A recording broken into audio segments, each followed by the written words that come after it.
Hello there, welcome to the DaveTech YouTube channel, and in this video I will show you how to download and install the Triller TV app to your Hisense Smart TV. If you find the video helpful, like, subscribe and share for more important videos like this. So here's my Hisense Smart TV and I'm going to install the Triller TV app. The first thing I'll need to do is to make sure the application is not yet automatically installed once I buy the TV, and also make sure that your Hisense Smart TV is updated. The system must be updated to get the best experience on your TV.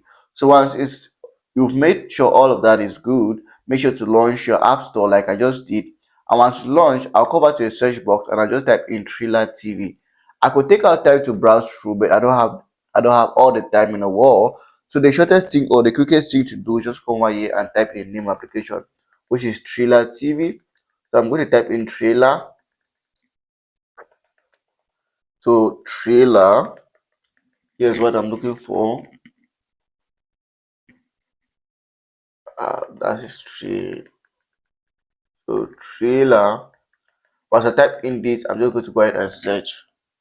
Once I search the application, I'll click on it once and it's going to show me the install button, which I'll just click once to install to my Vida TV. So yes, you click install and the application is going to install straight away. So that's it about this video.